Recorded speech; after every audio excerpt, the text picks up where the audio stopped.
다니엘 세일의 단세라고 그러네요. 성경에는 나와 있지 않지만 다니엘이 사자굴에 한 번 또 들어간 사건이 있습니다. 근데 왕이 이제 화가 나가지고 다니엘을 사자굴에 던졌는데 사자가 이제 굶은 사자가 막 다니엘을 달려오고 다니엘을 잡아먹으려고 하는데 다니엘이 사자의 귀에다가 뭐라고 소근소근 됐습니다. 그때 사자가 놀래가지고 뒤로 물러섰어요. 그리고 가버렸습니다.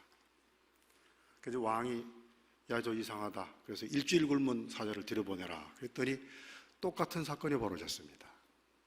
그 세 번째는 열흘 굶은 사자를 보내라. 그랬더니 마찬가지로 그 사자도 다니엘의 말을 듣다가 그냥 가버린 거예요.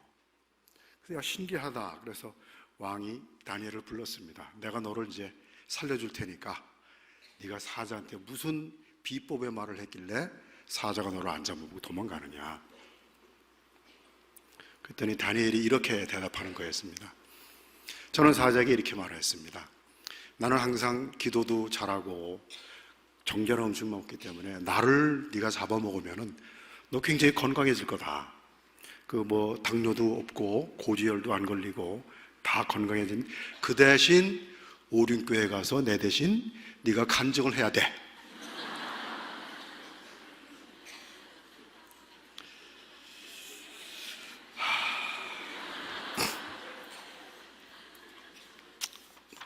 사자한테 잡혀먹는 게 나을 것 같다 하는 생각이 한쪽 들리면서 제가 우리 오륜교회에 부탁을 받고 제가 참 기대가 됐습니다. 뭔가 굉장히 좋은 일이 많이 있을 것이다 그런 생각을 하고 역시 기대를 하고 왔는데 그 기대가 제 기대했던 것 훨씬 더 이상으로 아름다운 열매가 맺을 거로 생각이 돼서 저는 참 행복합니다. 저는 굉장히 행복한 사람이거든요. 저희 아내가 저기 있는데 제가 30분 설교하면 전 집에 가서 3시간 설교를 듣고 오늘은 제가 50분 내지 60분 할 거니까 전 오늘 돌아가면 이제 밤새서 설교를 듣게 되는데 여러분들이 반응이 좋으시면은 설교 시간이 좀 줄어들 거고 저는 잠을 자야 되거든요. 근데 이제 오늘 겨울이 밤에 다 끝나면 내일 또 2부가 시작되니까 저를 불쌍히 여기서 긍휼히 여겨주시는 마음을 가지고 가능한 많이 웃으시고 행복하게 이 시간을 저와 같이 보냈으면 좋겠습니다. 뭔 말인지 모르면 그냥 아는 척 하시고 우습지 않으면 옆 사람 웃는 거 보고 웃어주시면 분위기가 좀 만들어질 것 같습니다. 여러분이 많이 웃을지는 저는 설교 시간이 1시간씩 줄어드니까 저를 불쌍히 여겨주신 마음으로 오늘 같은 시간을 보냈으면 좋겠습니다. 화면을 좀 띄워주시죠. 제가 고등학교 2학년 때가 1966년도였는데 66년 맞죠? 66년도였는데 전교에서 꼴찌를 했습니다. 뭐 놀라지도 않는 거 보니까 다들 하셨네. 그 성적표를 아버지께 갖다 드렸는데 그게 제가 그때 평균 42점. 그 당시는 저희 중앙고등학교는 8반이었는데요 492명의 성적이 한 장에 나옵니다. 그러니까 빼도 박도를 못하게 돼 있어요. 그래서 성적을 492분에 491로 해놓으니까 이걸 고칠 수도 없습니다. 그래서 그 성적표를 보여드리니까 저희 선생님께서 아무 말씀 안 하시더니 조금 있다가 그러시더라고요. 그래도 나는 너를 믿는다. 제 평생에 지금 제가 60이 넘도록 살아오면서 사실은 저를 지탱해준 제 인생에 어려움이 있을 때마다 제가 지탱하고 잡았던 말씀은 사실은 이 목사가 이런 말을 좀 안 됐지만 저는 성경 말씀보다는 이 말씀이었어요. 제가 전교에서 꼴찌를 하거나 저는 또 싸움을 잘했습니다. 안 그래 보이죠? 많이 놀래주시면 제 시간이 줄어듭니다. 그래서 근데 싸움이라는 게 그게 아무리 제가 잘해도 제가 3대 때리면 2대는 맞거든요.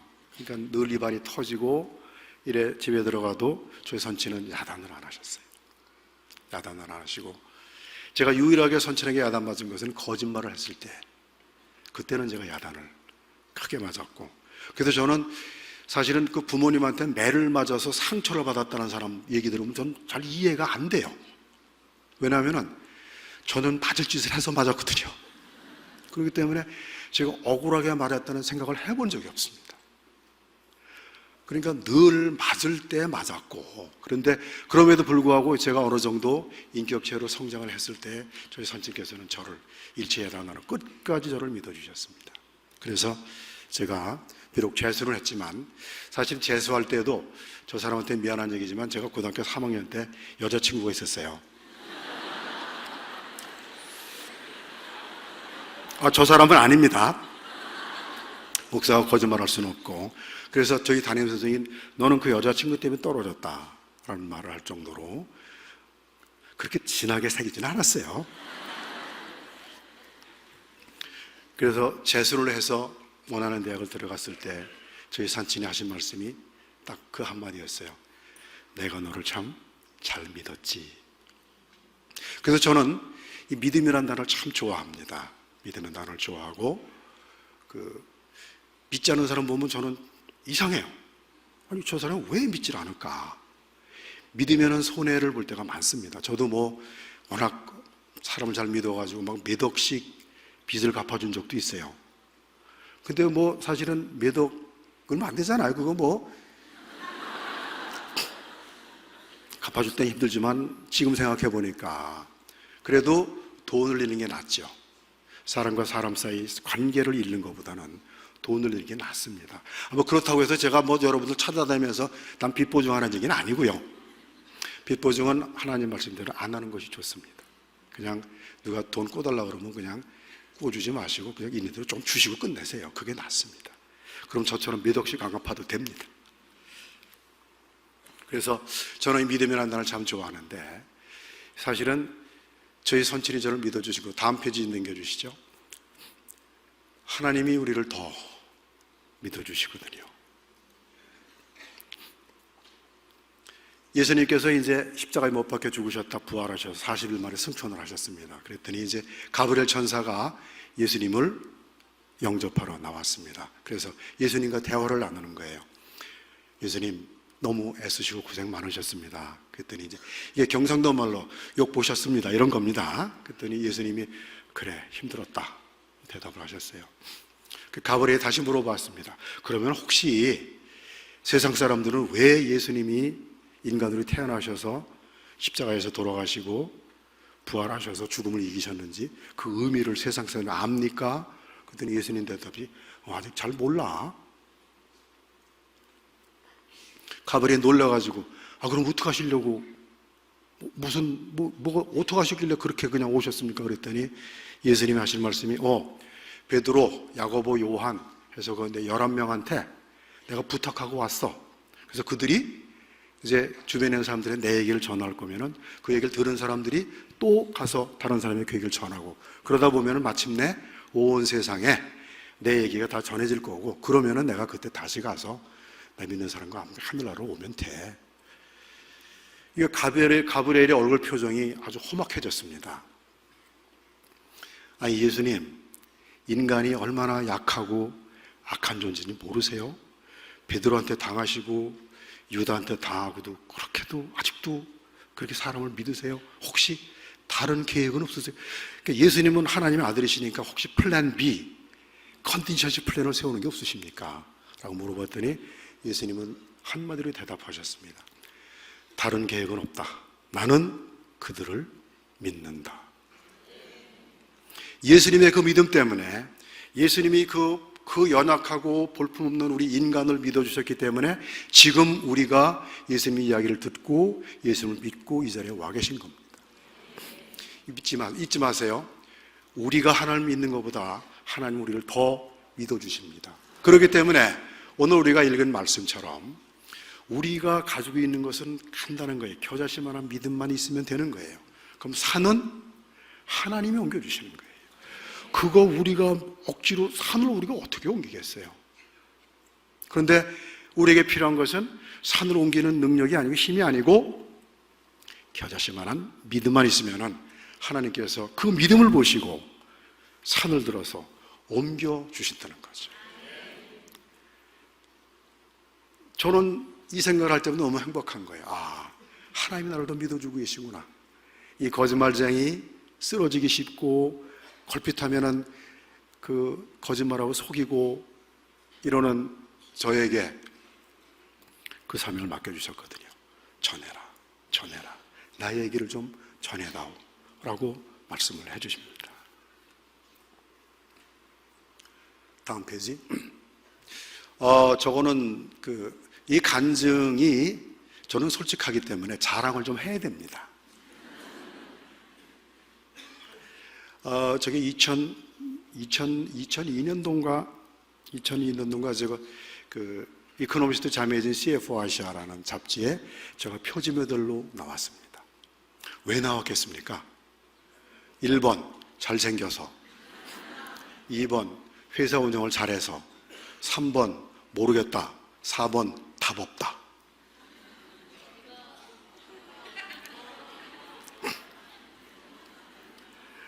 저는 사실 플레이보이즈의 모델이 되고 싶었거든요. 제가 LG텔레콤이라는 회사의 부사장으로 근무를 하고 있었습니다. 근데 그때 IMT 2000의 허가권이 따지도록 돼 있었는데 그때의 IMT 2000을 저희는 딸 줄 알아요. 왜냐하면 저는 그때 홍콩에 출장을 갔었거든요. 홍콩에 그 BT, 브리티시 텔레콤이랑 회의가 있어가지고 출장을 가니까 그날 제가 자리에 안 있고 출장 갔다는 얘기를 듣고 사람들이 지레짐작을 한 거예요. 아, CFO가 회사에 없고 출장 가보니까 IMT는 무조건 딴 거다. 이래가지고 오전에 저희 LG텔레콤 주식에 상한가를 쳤습니다. 그런데 발표가 났어요. 안 된 거예요, 우리가. 안 됐습니다. KT와 SK텔레콤만 됐거든요. 그때가 12월 달이었는데 12월 10일인가 그랬어요. 20일 동안 은행에서 저희 LG텔레콤에 빌린 돈을 걷어가기 시작하는데 4천억을 걷어갔습니다. 4천억은 사실 별거 아니거든요. 그리 큰 돈은 아닌데 가난할 땐 그거 좀 큰 돈입니다. 그 다음 해에 제가 약 2조의 돈을 조달해야 회사가 살아남을 수 있을 정도가 됐습니다. 그런데 어느 은행이 LG텔레콤 IMT 2000도 따지 못한 회사에게 돈을 빌려주겠습니까? 정말로 죽기 살기로 일을 해냈거든요. 그래서 운이 좋게, 저는 항상 운이 좋다고 말하지만 믿는 사람들은 그것이 하나님의 도움이라고 확신할 수가 있습니다. 그 다음 해에 2조 원의 돈이 순조롭게 조달이 되고 그 전해 4천억의 적자가 그 다음 해에 2천억의 플러스로 돌아섰습니다. 뭐 제가 잘했다는 건 아니고요. 하나님이 역사하시는데 세상 사람들은 그걸 모르잖아요. 그래서 제가 일을 잘해서 한 것처럼 해서 저를 이 인터뷰를 하고 내용이 좋다고 그래서 이제 표지 모델이 된 겁니다. 얼굴이 잘생긴 것도 물론 있었겠지만 사실은 내용이 좀 있었습니다. 그때의 제목이 Staying Alive, 살아만 있어라. 살아만 있어라. 하나님께서 이 세상에 우리를 보내셨을 때 하나님이 우리에게 주신 명령은 저는 이거라고 생각합니다. 살아만 있어라. 그 세상에서 늘 살아만 있어라. 그러면 하나님이 다 나머지 해주시는 거니까. 살아만 있는다는 것은 진짜 믿는 거예요. 내일의 희망이 보이지 않고 오늘 저녁에 내가 어떻게 살지? 내일 내가 뭘 먹지? 이런 걱정이 되더라도 살아만 있으면은 거기서 놀라운 역사가 일어나기 시작합니다.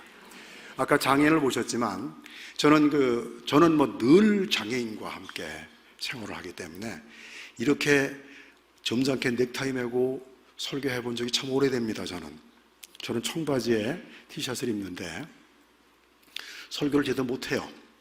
하다 보면 저 뒤에서 갑자기 한 녀석이 이 지적장애가 일어서가지고 야 돼지 할아버지 이럽니다. 또 어떤 친구는 저 좋아한다고 올라와서 집에다 껌을 넣어주고 사탕 넣어주고 그거는 괜찮은데 김밥을 들고 와서 넣어주는 친구가 있습니다. 전 늘 장애인과 함께 있는데 이 장애인들이 재활하는 모습을 보면은 성공하는 사람과 실패하는 사람이 두 종류가 있습니다. 크게. 성공하는 사람은 예를 들면은 성하게 잘 살다가 교통사고를 당해서 쓰러졌을 때에 그들의 소망은 하나예요. 내가 교통사고를 당하기 전까지 빨리 나를 회복시켜다오. 그런 생각하고 있는 사람은 재활이 안 됩니다. 하지만 진짜로 재활이 되는 사람들은 자기가 움직일 수 있는 것부터 움직입니다. 새끼손가락 움직이면 그것부터 움직이기 시작하고, 눈을 깜빡할 수 있는 사람은 눈부터 깜빡깜빡하고, 발가락 움직이면 발가락부터 움직입니다. 대개 뇌를 다쳐서 몸이 움직이질 않는 거거든요. 그런데 거꾸로 그 부분을, 이 뇌를 다쳐가지고 팔을 통제하는 뇌를 다쳐서 팔이 움직이지 않을 때 거꾸로 이 팔을 억지로라도 움직여주면 이 뇌가 살아납니다. 그래서 세상을 산다는 것은 그 재활의, 그 장애인들이 재활하는 것처럼 그냥 지금 내가 할 수 있는 거 그거 열심히 하는 거예요.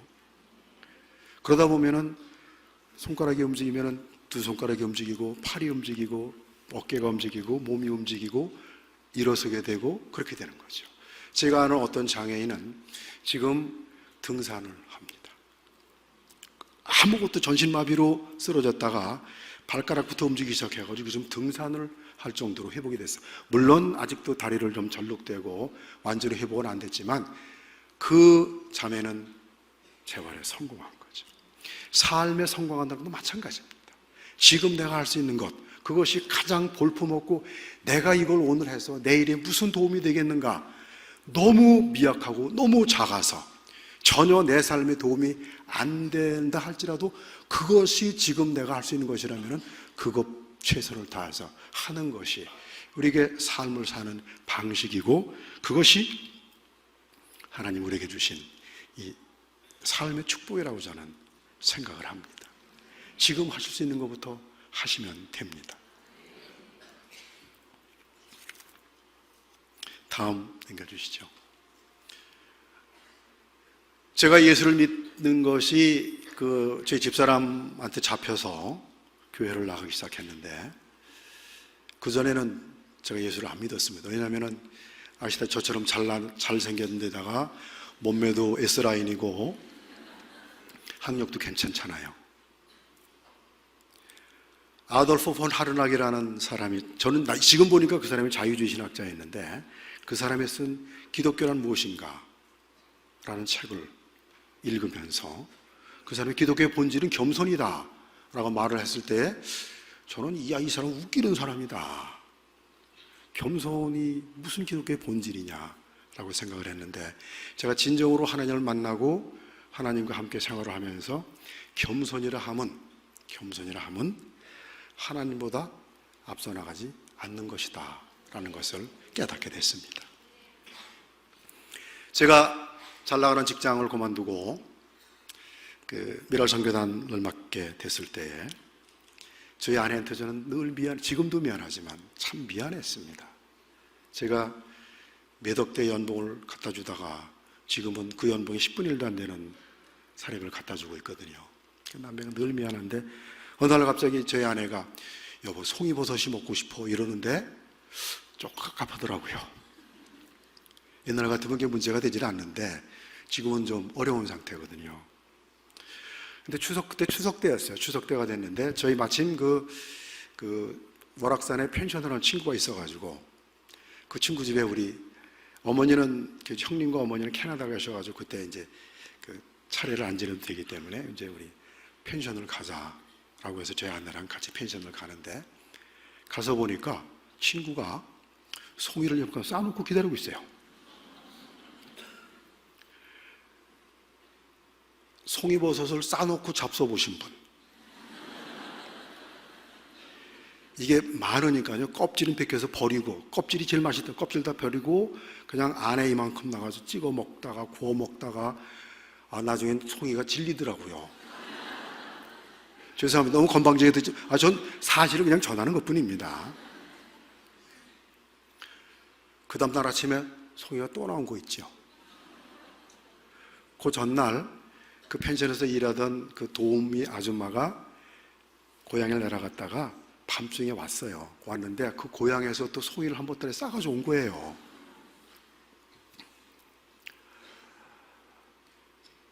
그 이후로 저희 부부는 별로 급한 게 없어졌습니다. 그런데 어느 날 쌀이 떨어졌어요.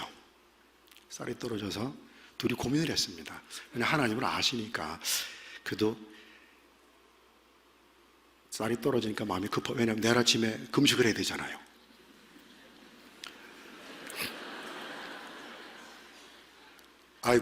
여러분들은 금식 잘하죠? 금식 잘 못합니다. 저한테 기대하지 마세요. 그래서 아내랑 함께 그냥 잠깐 앞에 슈퍼 가서 10kg짜리, 너무 많이 사면 하나님께 미안해가지고 10kg짜리 한 봉지를 사두고 들어왔는데, 집에 들어와보니까 택배가 와 있는 거 있죠. 성안에 있는 저희 아주 친한 그 농장에서 쌀을 한 가마를 보냈어요. 30분만 하나님 믿고 기다렸으면 되는 거지요. 사실은 하나님보다 앞서 나가자는 이거 참 어렵습니다. 30분 더 기다리는 거, 이거 참 어려운데, 요거를 기다리는 연습을 하게 되면은요, 하나님께서 채워주시는 건 놀라운 축복을 맛볼 수 있는 그런 기대가 되는 거예요. 기대가 기다리는 거거든요. 믿음은 인내를 가지고 기다리는 거거든요. 저희 아내가 고생을 많이 했다고 그러는데, 저희가 이제 옛날에 제가 회사 다닐 때는 좁은 아파트에 살았어요. 59평밖에 안 됐습니다. 좁더라고요. 그러다가 이제 장애인 사귀랑 장애인 같이 같은 동네 살다 보니까 한 11평 아파트로 별 차이 없어요. 그러니까 거기로 옮기게 되면은 진짜 이불 2채하고 숟가락 2개밖에 가져갈 게 없습니다. 근데 집이 좁으면 좋은 게 있습니다. 둘이 같이 자야 되거든요. 싸우고 자도 돌아놓고 자도 궁뎅이가 다니까 회복이 빨라요. 이 방 몇 개 있는 데 살면은 이게 어디 있는지 모르잖아요. 근데 어쨌든 피 터지게 싸워도 어쨌든 같이 자야 되잖아요. 그런 하나님의 축복이 또 있습니다. 3년을 살았더니 대치동의 어느 권사님이 2층 단독주택을 같은 조건으로 빌려주셨어요. 괜찮지요? 3년만 기다리면은 괜찮습니다. 근데 단독주택을 사니까 이제 강아지가 필요한데, 저희 아내는 제가 진돗개를 좋아하고 저희 아내는 삽살개를 좋아합니다. 근데 이게 둘이 의견이 붙으면은 제가 양보를 자주 해야 되죠. 근데 이게 이제 진돗개가 사실 저는 좋고 삽살개가 좋은데 이걸 어떻게 할까 고민을 하는데, 갑자기 하나님께서 영감을 주셔서 그 쌀 보내줬던 성안 그 농장에 전화를, 갑자기 거기 생각이 나서 저 아내 보고 전화를, 여보고 농장에 전화 한번 해봐라 그랬더니, 그쪽 그 사장님 사모님이 어떻게 알고 전화를 했냐 그러는 거예요. 그 집에 삽살개 부부가 있었거든요. 근데 이 엄마 삽살개가 바람을 폈어요.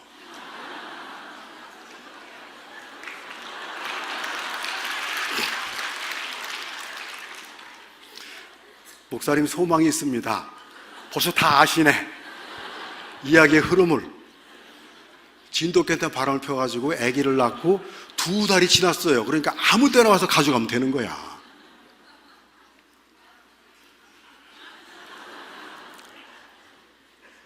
하나님은 정말 유머러스 하신 분이세요. 하나님은 당신의 선물을 이렇게 우리한테 주시면서 우리가 그걸 보고 놀라는 걸 너무 기뻐하세요. 우리는 하나님은 우리를 늘 보고 계세요. 그러다가 야, 우리 이권사한테 내가 뭐를 주면 제가 놀라서 좋아할까? 그러다가 그것을 받고 우리가 너무 기뻐하면 하나님 너무 행복하신 거예요. 하나님은 하나님의 행복이 별거 아니더라고요. 우리가 기뻐하면 하나님이 그걸 행복해 하세요. 그러니까 저희 부부가 워낙 싸움을 잘하니까 싸움 못하게 하려고 바람피게 만들잖아요. 그래서 하나님도 이 삽살개 바람은 하나님의 뜻이구나 이렇게 생각하는 그런 좋은 일이 벌어졌습니다. 기다린다는 것은 기다리는 건 쉽지는 않습니다. 하지만 기다린다면은 그러다가 기껏해 죽기밖에 더 하겠습니까? 그죠? 기껏해야 죽기밖에 더 하겠습니까? 죽으면 좋잖아요. 하늘나라 가는데. 그럼 못 기다릴 게 뭐가 있어요? 기다리다 하나님 좋은 거 주시면 받고 기뻐하고 행복해하고, 안 주시면 기다리다가 죽으면 천국 가고. 그러니까 손해볼 게 아무것도 없는 거예요. 믿음이라는 것은, 기다린다는 것은 손해볼 게 아무것도 없는 겁니다. 제가 생각하기에 하나님의 시간 단위는 한 100년 단위로 끊어지는 것 같아요. 한 100년 이렇게. 구약을 보면, 저는 구약을 그렇게 해석하거든요. 하나님 100년 단위로 끊어지는데, 100년이라는 것은 우리 한 세대로 살기가 좀 긴 세월이잖아요. 그 말씀은 우리가 기도했던 것이 우리 생전에 이루어지지 않을 수도 있다는 거예요. 하지만 우리가 죽고 난 다음에 언젠가 그 대목이 이루어질 수도 있다는 거죠. 그것을 믿고 기다리는 것, 그것이 믿음이라고 저는 생각합니다. 다음 페이지 좀 보죠. 하나님 우리를 부끄럽게 하지 않으십니다. 당신을 믿고 겨자씨만한 믿음을 가지고 하나님 주실 것을 믿고 참고 기다리는 사람은 절대로 부끄럽게 하지 않는 거죠. 제가 미국에서 하나님을 제대로 만났습니다. 제대로 만나고 귀국을 해서 LG그룹의 조그만 자매회사에 가서 근무를 했습니다. 제가 2년 동안 성경 공부를, 신우회 성경 공부를 지도를 하고, 회사가 적자투성이었던 것을 흑자로 전환시키고, 제 회사의 연봉을 저희 자매회사 다른 회사의 연봉보다 100%를 더 받는 그런 회사로 탈바꿈을 시켜놨습니다. 그리고 그 해에 임원 승진이 됐는데, 저는 우선 얼굴이 잘생겼죠. 몸매도 S라인이죠. 회사도 흑자 전환시켜가지고 정상화 시켜놨죠. 당연히 될 거라고 생각했어요. 그 이사 승진의 발표가 났습니다. 제가 됐을까요? 안 됐을까요?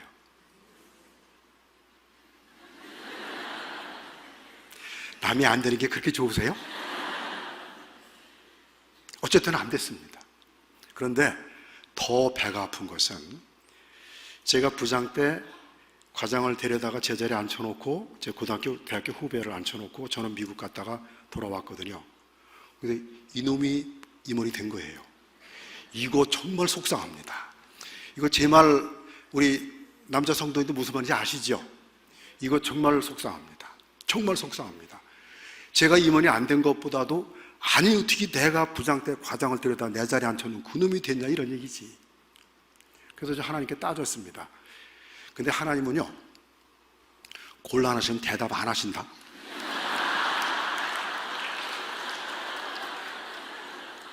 대답을 안 하셔도 너무 안 하셔. 제가 이제 그렇게 되면 저는 하나님을 가르쳐 드리잖아요. 하나님이 지금 세상 물정을 잘 몰라서 그러시지, 제가 임원이 되면 훨씬 더 많은 일을 할 수 있고 더 좋은 영향을 미쳐가지고 하나님의 사랑을 전할 수 있는데 하나님 왜 안 시켜주세요? 그랬더니 글쎄 말이다, 이런 식으로 대답을 안 하시는 거예요. 저는 그때 정말 하나님께 섭섭했어요. 그런데 그날 오후에 무슨 일이 벌어졌냐면, 저희 그때 LG그룹에서 처음 계급정년제가 생겼습니다. 그래서 상무에서 6년 동안 전무가 안 되면 자연히 퇴임하는 그런 계급정년제가 생겼는데, 그때 우리 어느 한 사업부장님이 거기에 걸리셨어요. 근데 전무 승진은 안 되고 퇴임을 하셔야 되는데, 우리 그 회사 사장님이 잘못하신 거예요. 사전에 귀띔을 좀 해드려야 되는데 안 해드렸어요. 깜빡하고.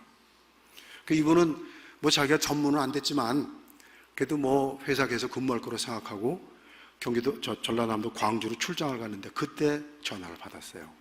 당신 옷 벗어야 되겠다. 그것도 참 답답한 일이잖아요. 그러니까 이분이 이제 올라와서 자기 사업부의 이제 관리자들과 함께 이제 회식을 하면서 내가 이래서 그만두게 됐다라고 얘기를 하니까, 그 사업부에 있는 관리자들이 화가 났어요. 우리 사업부장은 이렇게 억울하게 대우할 수는 없다. 그래가지고 관리자 20명이 동반 사표를 냈어요. 사업부에서 관리자 20명이 동반 사표를 내면 그 사업부는 없어지는 겁니다. 그룹에서 비상이 걸린, 그런 일이 전혀 없었으니까. 그래서 그룹에 비상이 걸려가지고 저희 회사 임원들에게 명령을 내렸습니다. 지시를 한 것이, 수단과 방법을 가리지 않고 사표낸 관리자들을 모두 만나서 그들을 설득해서 사표를 반려받도록 해라.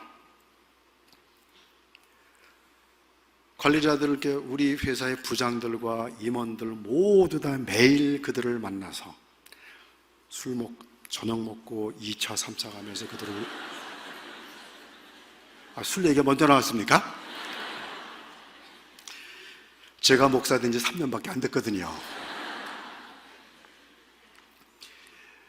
그들이 계속해서 그 작업하는 동안 저는 이제 제가 관리 담당 부장이었기 때문에 제 금고에는 회사 도장이 다 있거든요. 회사 돈이 다 있기 때문에 저는 사무실에 남아 있어야 되는, 저는 사무실에서 회사를 지키고 나머지는 전부 다 나가서 그들을 설득했는데 2달이 넘도록 단 한 명도 돌아오질 않고 다 사표를 냈습니다. 그래서 책임지고 사장이 옷을 벗고 제 위에 제 상사가 사장이 되고, 그럼 그 자리에 누가 갔을까요? 옆집 아저씨 간 게 아니라 제가 갔겠잖아요. 그러면서 제가 깨달은 게 있었습니다. 아하, 만약에 제가 정상적으로 승진을 했더라면 그 일이 제 일입니다. 제가 책임지고 그 사람들을 다 만나서 못 먹는 술 먹어야 되고 2차, 3차 가면서 그 일을 해야 되는데, 하나님은 당신의 사랑하는 사람의 손이 더럽혀지는 것을 원하지 않으셨던 거죠. 그 모든 일이 다 정리가 되고 난 다음에 그냥 떠밀려서, 저는 임원이 되기 싫었는데 막 떠밀려서 할 수 없이 제가 LG그룹을 봐줘서 제가 이 자리에 앉는 겁니다, 막 이런 정도로 그냥 당당하게 승진이 됐던 겁니다. 그러면서 그 다음부터 저는 하나님께 별로 따지지 않습니다. 그 대신 자주 가르쳐 드리긴 해요. 특히 예수님은 2000년 전에 사셨기 때문에 지금 문화가 다르잖아요. 제가 많이 가르쳐 드리긴 하는데 알아들으시는지 잘 모르겠어. 하지만 제가 따지지는 않습니다. 왜냐하면 하나님은 항상 좋은 것을 주실 것이 분명하기 때문에. 어느 꼬마가 사탕 가게 앞에 앉아서 사탕을 먹고 싶어서 막 침을 막 삼키고 야단났습니다. 주인 아저씨가 사탕 먹고 싶냐? 그랬더니 네, 먹고 싶어요. 가져가라. 안 가져가고 서 있는 거예요. 괜찮아, 가져가. 그래도 그냥 서 있는 거예요. 그러니까 주인 아저씨가 에이, 사내 녀석이 참 그렇게 배짱이 없냐? 그러고 와가지고 한 줌 쥐어서 주머니에다 넣어주니까 그때서 고맙습니다 그러고 떠나갔습니다. 그걸 봤던 옆에 있던 아저씨가 꼬마한테 야, 이 녀석아, 이왕 그렇게 가져갈 거 아까 가져가지 왜 이제 가져가냐 그랬더니 꼬마가 대답하는 말, 제 손이 더 커요, 아저씨 손이 더 커요.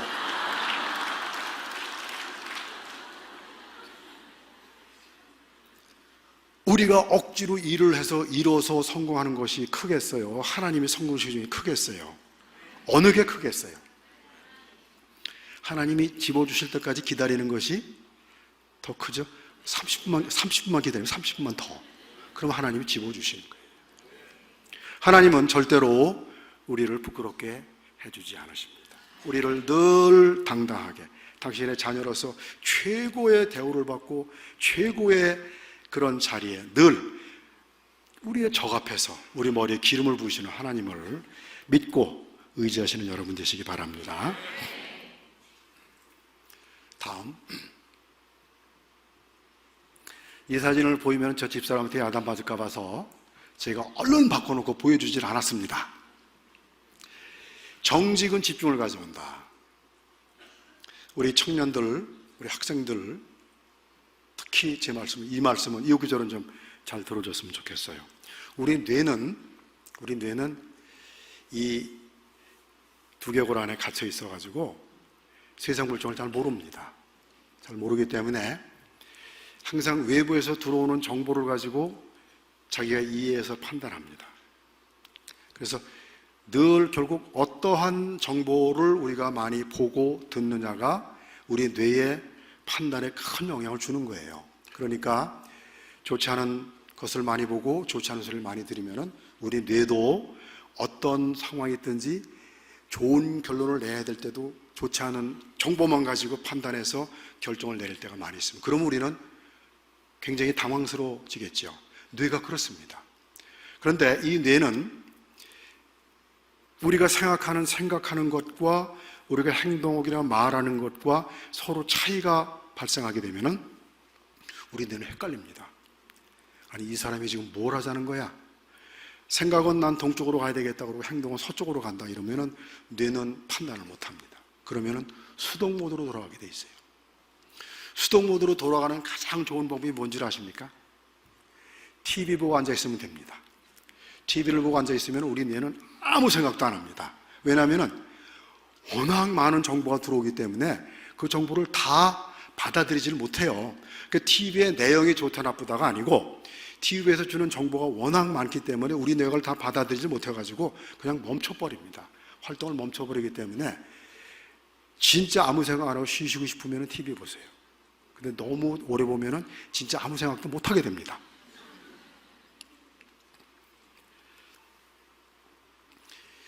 그리고 우리 뇌는 너무 익숙한 것에 익숙해 있기 때문에 그냥 돌아갑니다. 그냥 막 돌아가게 돼 있어요. 아프리카의 한 귀족이 말을 타고 사자 사냥을 나갔습니다. 그래서 말을 이제 나무에다 묶어놓고 이제 자기는 엎드려서 사자를 기다리고 있으면서 이제 뒤가 궁금하니까 이렇게 돌아보니까 말이 여전히 묶여 있는 거예요. 이제 오랫동안 기다렸다가 사자가 안 나타나니까 이제 다시 말을 타고 다른 데로 옮기려고 돌아가서 보니까 가까이 가서 보니까 말이 아니라 사자였어요. 사자가 이 말을 잡아먹고 거기서 서서 기다리고 있는데 이 사냥꾼은 그것이 계속 자기의 말로 보인 겁니다. 우리 뇌가 그렇게 어리석거든요. 특히 우리 여성 동지분들은 인간은 하루에 5만 가지 생각을 합니다. 5만 가지 생각을 하는데 그 중에 4만 가지는 부정적인 생각이에요. 그렇기 때문에 내비두면은 부정적인 결론을 알 수밖에 없습니다. 그리고 말이죠, 말도 마찬가지예요. 가장 조용하고 과묵한 여자분이 하루에 3만 마디의 말을 합니다.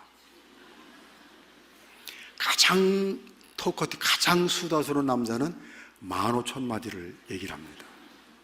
영어니까 우리말과 좀 다르겠죠.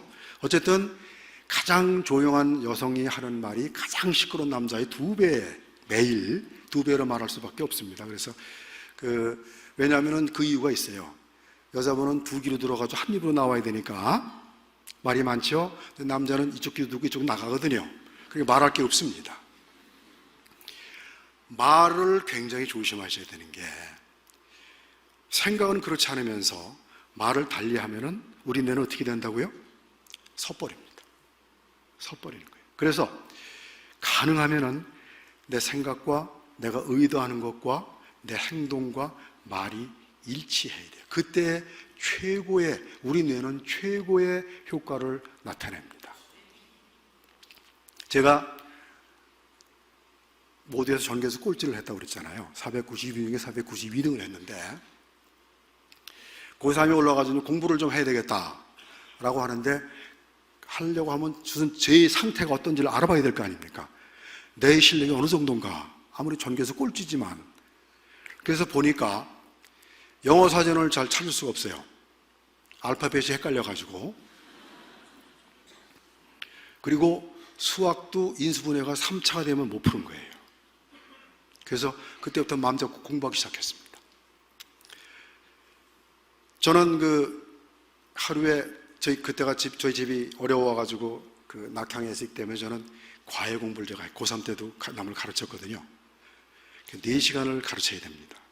4시간을 가르치고 나머지 20시간은 제 시간이니까 저는 20시간을 최선을 다해서 그러니까 저는 지금 생각해보면 잠잘 때 빼놓고는 제 손에서 책이 떨어지지 않았어요. 저는 저희 온 마음과 몸과 생각과 뜻이, 행동이 저는 공부였어요. 그것이 집중을 가져오거든요. 집중입니다. 수화로 집중이란 말은 이렇게 표현합니다. 집중하다거든요. 공부하다인데, 이것은 어디 나온 말이야? 말이 경마할 때 이거 눈을 가리잖아요. 이거 왜 가리냐면은 이 말이 다른 거에는 다 강한데 특히 순말은 앞말만 보면 쫓아간대요. 그래서 옆에 말을 보지 못하도록 가려놓은 거예요. 공부도 마찬가지입니다. 공부할 때가 있거든요. 공부할 때에 다른 것에 시선을 끌지 않기 위해서는 이렇게 가려야 되는 거죠. 그리고 집중하면 되는 거예요. 그렇게 되니까요, 그리 집중을 하니까 제가 전교에서 꼴찌를 하던 놈이 6개월 만에 전교에서 1등이 됐습니다. 뭐 다 해보셨으니까 뭐 놀라지도 않으시는 것 같은데, 저는 그때 심각했어요. 집중하면은 그런 놀라운 역사가 일어납니다. 우리 뇌가 최고의, 뇌와 생각과 몸과 마음이 최고의 효과를 나타내는 거지요. 정직이 그래서 중요한 겁니다. 하나님은 공의 하나님이시거든요. 정직하다는 것은 그것이 그 정직으로 인해서 하나님과 나 사이의 관계 이전에 나의 생활과 내가 도모하고 내가 실제로 행동하는 그 모든 것들이 너무나 효과적으로 최고의 생산성을 가지고 결과를 나타낼 수 있기 때문에 정직하다는 것은 절대로 손해볼 일이 아닙니다. 정직하십시오. 무슨 일이든지 잘하고 싶으면 정직하십시오.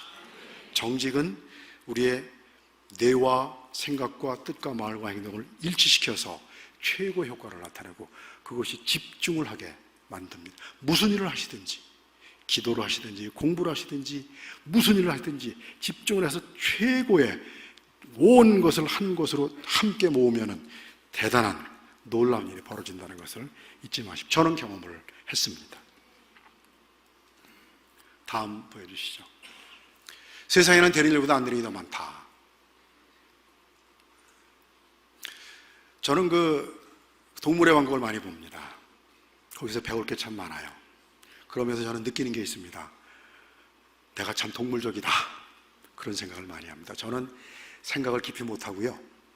뭐라고 표현해야 되나, 좀 세상을 참 단순하게 사는 편입니다. 저 매가 쫙 내려와서 고기를 낚아채가잖아요. 낚아채가는데 그 성공 확률이 얼마인 줄 아세요? 한 5%라고 그럽니다. 20번을 시도하면은 한 번 적는 거예요. 그래서 하나님이 하루 종일 해가지고 못 잡을 때가 있어서 저런 매는 일주일 동안 아무것도 안 먹고도 살 수 있도록 해주셨습니다. 그래서 20번 시도해야 한 번 성공하는 거예요. 치타 있죠, 치타. 치타는 성공 확률이 한 50%, 반, 2번 시도하면 한 번은 성공합니다. 워낙 빠르고 이게 날쌔기 때문에. 근데 치타의 문제는 치타가 나타나면은 그 주변에 사자와 하이에나가 기다리고 있습니다. 가만히 기다렸다가 치타가 잡으면 그때 다가갑니다. 치타는 하이에나도 못 이기고 사자도 못 이기거든요. 그러면 열심히 잡아놓고 지는 도망가게 돼 있어요. 그래서 2번 중에 한 번 성공을 해도 막상 잡은 음식을 먹는 것은 10번 중에 한 번밖에 안 되는 거예요. 세상에서 성공하는 것은 10% 성공밖에 안 되는 겁니다. 그런데 우리는 9번 성공하고 한 번 실패하면 실패한 것 때문에 세상을 다 잃은 것처럼 우울증에 빠지는 분 혹시 안 계십니까? 실패하면 실패할수록 우리는 기뻐해야 돼요. 이제 한 번 실패했으면 이제 나머지 9번 중에 한 번 성공할 거 아니에요. 2번 실패했다? 이거 행복한 거죠? 야, 이제 다음 8번 중에 한 번 성공한다. 9번 실패했다? 이제 춤추는 거죠, 이거는. 이제 안 봐도 성공한다죠? 안 봐도 성공하는 거죠. 되면 행복하고 감사하고, 안 되면은 더 기대가 되고. 이게 바로 데살로니가전서 5장에 나오는 항상 기뻐하라, 범사에 감사라 아니겠습니까? 돼도 감사하고 안 돼도 감사하고. 왜냐하면 우리 인생에 원래 안 되는 게 훨씬 많거든요. 실패할수록 다음 성공 확률이 높아지니까 우리는 기대가 되지요.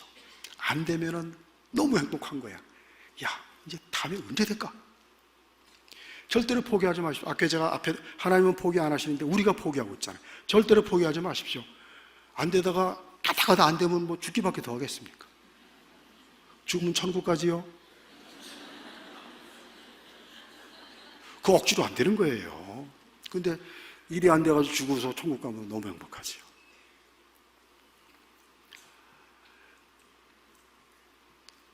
인생은 한 걸음씩 걷는 것이다. 한 걸음씩. 시각장애인은 흰지팡이를 짚고 다닙니다. 지난번 10월 15일이 신지팡의 날이었는데 그런 거 별로 관심 없으시죠? 신지팡의 날입니다. 그리고 시각장애인 외에는 다른 사람은 절대로 신지팡이를 짚을 수가 없습니다. 신지팡이는 오직 시각장애인들을 위한 지팡이입니다. 이 시각장애인의 걷는 모습을 보면은 한 발짝 앞만 확인하고 걷습니다. 그리고 또 한 발짝을 확인해서 걸림돌이 없으면 한 발짝을 내딛니다. 그래서 그 걸음으로 5리를 가고 10리를 가고 50리를 가고 100리를 갑니다. 그들은 걸려서 넘어지질 않습니다. 근데 우리는 20발자국 앞만 보고 걸어가니까 걸려 넘어지는 거죠. 인간은 항상 같은 돌에 걸려 넘어집니다. 항상 같은 돌에 걸려. 우리가 실수를 해도 계속 같은 실수를 하고요, 잘못을 해도 계속 같은 잘못을 합니다. 왜 그런 줄 아세요? 내가 앞으로는 넘어지고 난 다음에 내가 앞으로 내 도를 조심해야 된다 그러고도 다시 그 길을 걸을 때는 또 저 앞을 보고 걷거든요. 또 하나님은 우리에게 내일을 알지 말라고 그러셨잖아요. 내일은 모른다고 그랬잖아요. 오늘 일만 걱정하라고 그랬잖아요. 그것이 그냥 한 발짝 앞만 내디디는 거예요. 한 발짝 앞만 내디디면 됩니다. 그렇게 되면 세상은 굉장히 쉬워지지요. 지금 내가 할 수 있는 것이 무엇인지 그것만 최선만 다하면 되는 거예요. 지금 저와 여러분 함께 하나님의 말씀과 저희 살아온 이야기에서 하나님을 찾고 있잖아요. 지금 그 일만 최선을 다하면 되는 거예요. 이 다음에 우리가 이 예배가 끝나고 기도 끝나고 돌아갈 일은 그건 그때 생각하면 되는 거죠. 지금 우리가 할 일은 이 한 발짝 앞에 뭐가 있는지 그것만 확인하고 한 발짝을 내디디면 되는 거예요. 내디디면 되는 거예요. 내디디면. 그 영화 있었죠? 인디아나 존스에서 잃어버린 성별인가? 찾아가는데 그 절벽을 건너가는 장면이 나오지요? 저만 봤나? 그 노트를 보니까 그냥 허공에 발을 내디디잖아요. 그죠? 내디디는 순간 눈에 보이지 않았던 이 다리가 보이잖아요. 그것이 우리 믿음입니다. 그냥 내딛는 거죠. 내딛는 거예요. 지금은 워낙 많이 자동문이죠. 자동문을 있을 때에 그 자동문을 가지고 어떤 사람이 간증하는 얘기 들었어요. 이 사람은 자동문을 처음 본 거야. 인도네시아에서 와가지고. 그래가지고 보니까 이게 문인데 손잡이도 없고 이게 미는 건지 옆으로 뭐 당기는 건지 이게 없으니까 당황을 해서 이걸 어떻게 해야 되나. 그래서 옆에서 가만히 서서 보니까 옆에 있는 사람이 그냥 앞에 다가들어오는 거죠. 그러니까 문이 열리더라는 거예요. 하나님의 일이 그런 겁니다. 이 문이 어떻게 열릴지 몰라요. 어떻게 열리는지 문인지 아닌지도 모르지만 어쨌든 우리가 할 일은 한 발을 디디는 거죠. 그러면 그 문은 하나님이 열어주시는 거예요. 절대로 이건 문이 아니다 지레짐작하지 마시고 하나님이 이 길로 가라 그러면은 하나님의 길이 어디 있습니까? 아무것도 없는데 막막할 때가 많이 있잖아요. 그래도 하나님 가라고 그랬으니까 디디는 거죠. 그래서 떨어지면 죽기밖에 더 하겠습니까? 가는 거죠. 그래서 없으면 벽에 부딪히면 되는 거죠. 그래도 하나님이 이쪽으로 가라 그러면 앞에 아무것도 보이지 않아도 어떻게 문이 열릴지 나는 알지 못해도 그냥 디디는 거죠. 우리에게 필요한 것은 한 걸음을 디디는 그겁니다. 지금 이 순간에 충실해야 되는 거죠. 지금 이 순간에. 저희 미랄 선교단에 어느 형제가 있었습니다. 그 형제는 이 태아 자세예요. 무슨 말인지 아시죠? 무릎도 움츠리고 팔도 움츠리고 요러고 평생을 살았습니다. 유일하게 움직일 수 있는 게 손이에요. 손가락 가지고 하는데 이 친구가 저한테 하루는 문자가 왔습니다. 목사님 사진 좀 찍어서 보내주세요. 그래가지고 이제 제 사진을 찍어서 보냈습니다. 그랬더니 5분이 안 돼서 다시 메시지가 왔는데 보니까 제 사진을 앞에 붙이고 위 사람을 지명수배합니다. 제 사진을 지하는 친구 다 보내가지고 지명수배한다 보낸 거예요. 그만큼 장난꾸러기였습니다. 그런 상태인데도 얼마나 장난꾸러기고 장난이 심했는지 제가 그래서 이 친구는 우리 미랄에서 정식으로 장난꾸러기 임명을 해야 되겠다. 그래서 임명장을 만들었습니다. 임명장, 성명, 집사. 귀하는 품행이 방정맞고 성적이 우수워.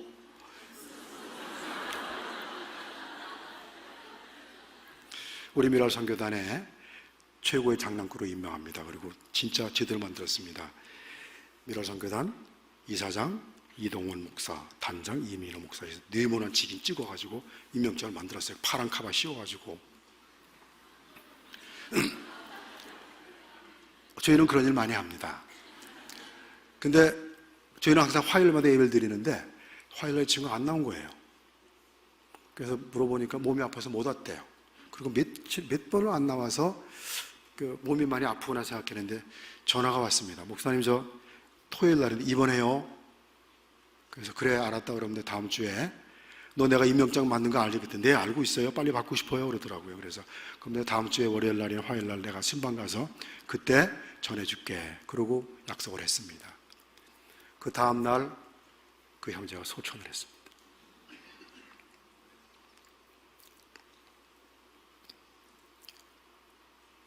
임명장을 만들어 놓고 전해지지 못한 거예요. 이제 영원히 전할 수가 없습니다. 하늘나라 가서는 임명장이 필요 없죠.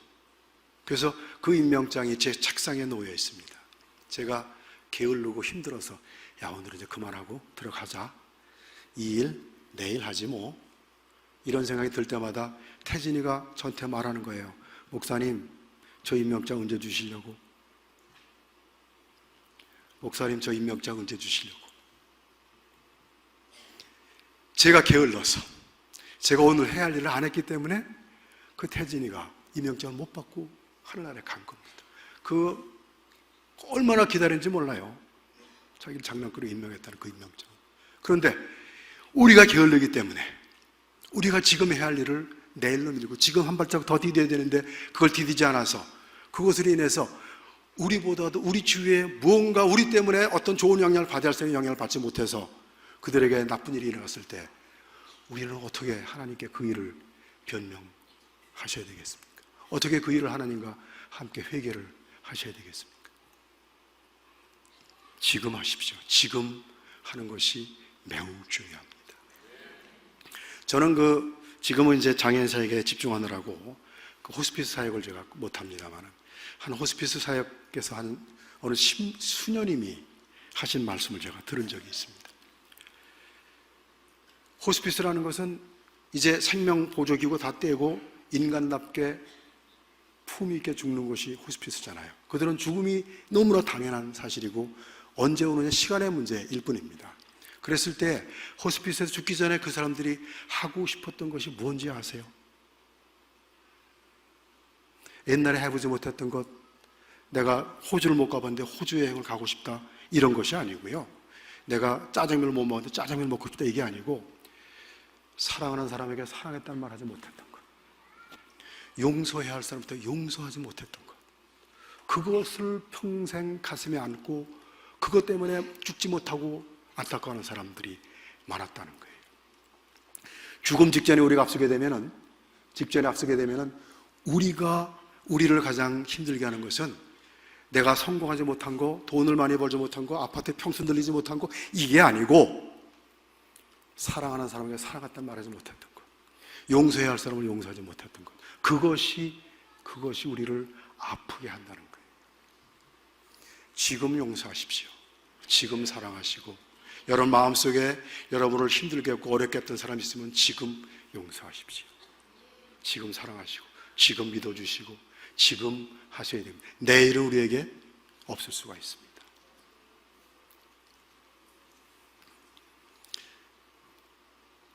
마지막 페이지입니다. 주님은 사랑의 질문을 꼭 하실 것이다. 저는 천국에 갔다 왔다는 사람들의 얘기를 많이 들었는데 그 말을 우리가 사실은 어떻게 진위를 가릴 수는 없습니다만은 어쨌든 어떤 분이 이야기해서 제가 굉장히 깊이 들었던 얘기가 있습니다.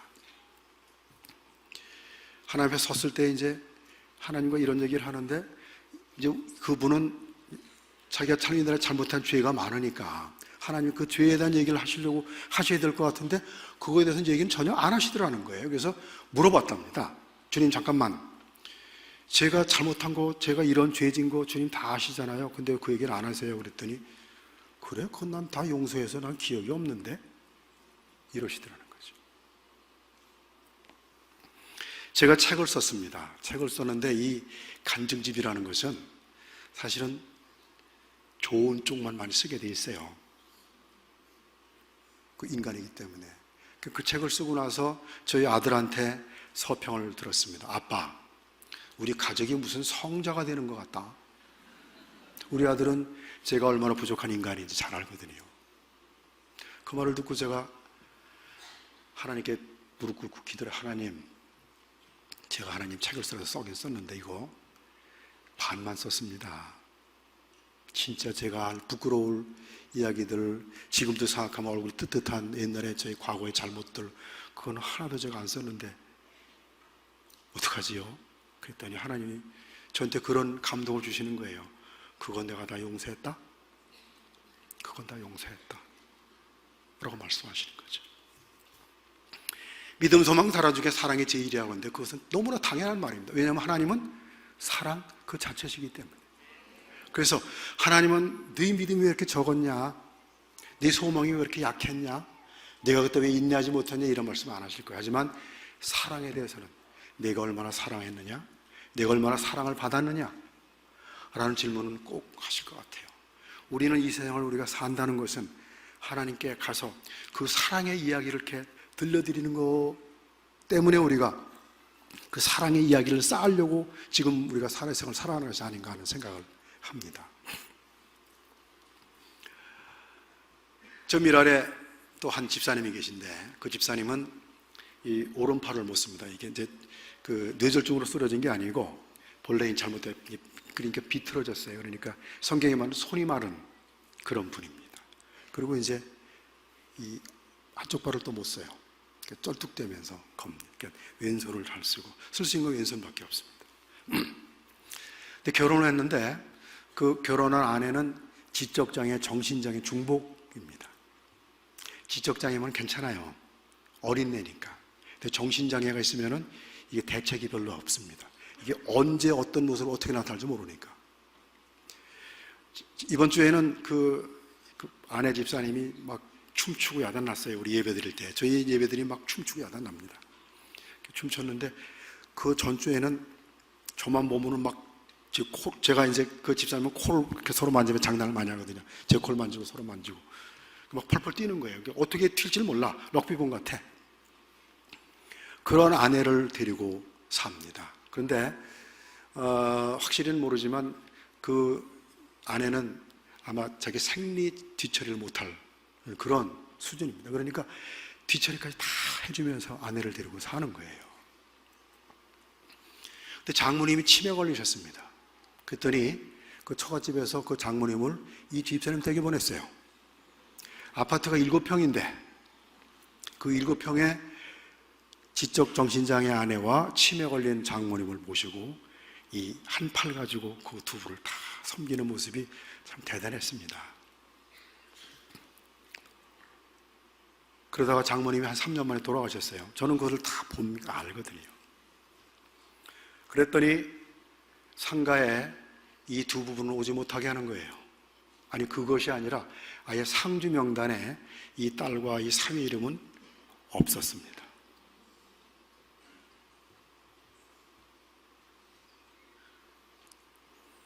그런데도 그 집사님은 저한테 그러는 거예요. 괜찮아요. 저는 아내를 사랑하거든요. 괜찮아요. 저는 아내를 사랑하거든요.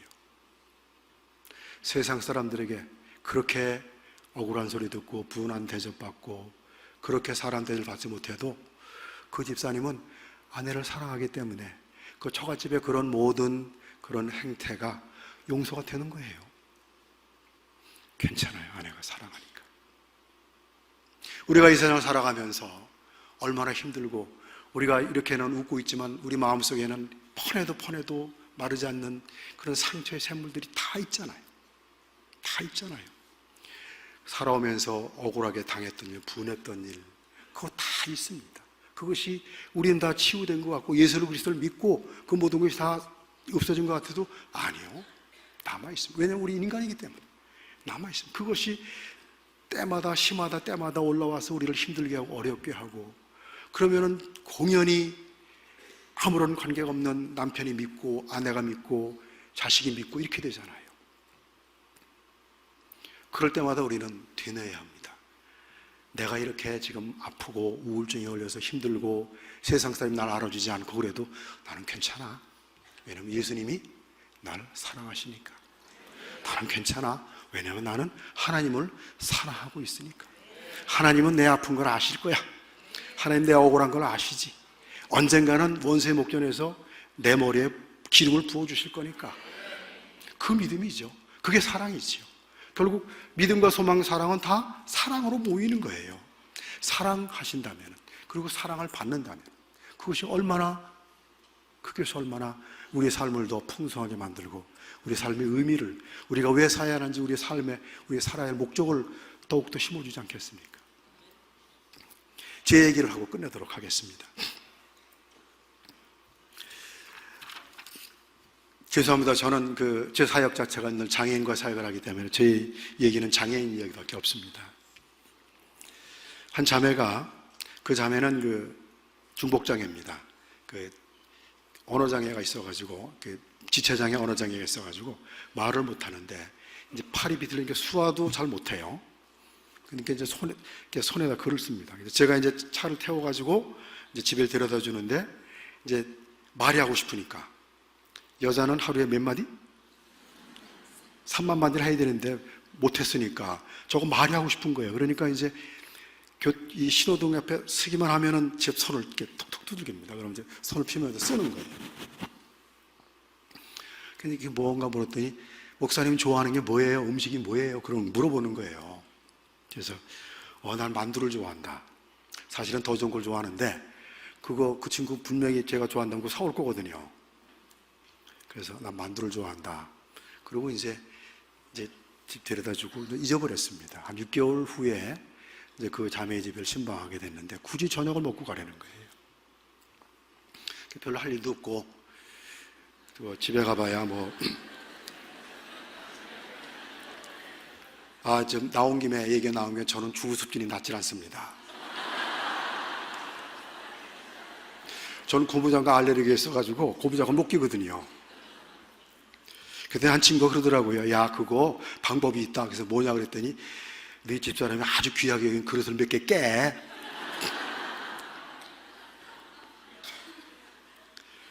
저녁에 밥상을 받았는데 밥상에는 만둣국, 왕만두, 군만두, 찐만두.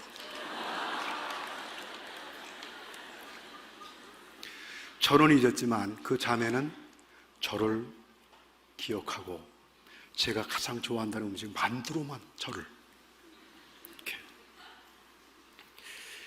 저는 LG그룹에서 최고위 고위 임원까지 제가 근무를 했기 때문에 전 세계를 다니면서 세계에서 좋은 음식은 다 먹어봤습니다. 하지만 제가 지금도 자신 있게 말씀드릴 수 있는 것은, 제가 지금까지 받아온 밥상 중에서, 물론 저희 아내가 차려준 밥상이 제일 맛있고, 이 말을 안 하면 저는 잘못하면 일주일 금식이 들어갈 수 있으니까, 그렇게 불쌍한 표정을 보지 마세요. 저는 세상에서 그렇게 아름다운 밥상을 받아본 적이 없습니다. 저는 힘들 때마다 그 밥상을 생각해요. 그 소나가 차려준 그 만두. 사랑을 한다는 것도 중요하지만 사랑을 받는 것이 훨씬 더 중요합니다. 우리 어린 교회 여러분들은 진정한 사랑을 한번 받아보십시오. 그 진정한 사랑은, 그것이 바로 하나님의 사랑이고, 그것이 예수님의 사랑이고, 여러분의 담임 목사님의 사랑이고, 여러분들의 구역에, 여러분들의 교구에 그 목사님들과 여러분 섬기시는 그분들의 사랑입니다. 사랑을 드리는 것도 좋지만 이제 풍성하게 그 사랑을 받으시면서 하나님 앞에 섰을 때 하나님 앞에 막 자랑하는 거예요. 하나님, 저는 우리 김은호 목사님 사랑받았고요, 우리 전도사님 사랑받고, 우리 장로님한테 권사님 사랑받았다는 그 사랑받았던 얘기를 그냥 마음껏 하나님께 풀어놓으셔서 하나님이 그 얘기를 듣고 너무 행복하셔가지고 그냥 하나님이 입가에 웃음이 떨어지지 않는 그런 놀라운 사랑을 받는 여러분 되시기를 우리 주님으로 축원드립니다. 제가 잠시 마치기도 하겠습니다.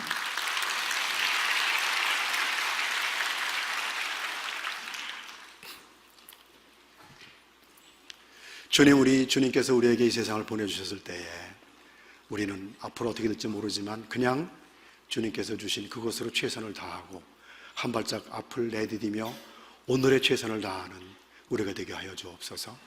늘 사랑하고 용서하며 무엇보다도 사랑을 풍성하게 받아서 사랑받은 것을 가지고 이 세상 사람들과 하나님께 늘 자랑하는 우리 모두가 되게 하여 주옵소서. 그것을 하기 위해서는 우리가 먼저 믿음이 있어야 합니다. 하나님에 대한 믿음도 있어야 되지만 우리의 서로에 대한 믿음도 있어야 합니다. 믿고 소망하며 함께 사랑하는 우리 모두가 되게 하여 주옵소서. 우리 주 예수 그리스도 이름 받들어 감사하며 기도드립니다. 아멘.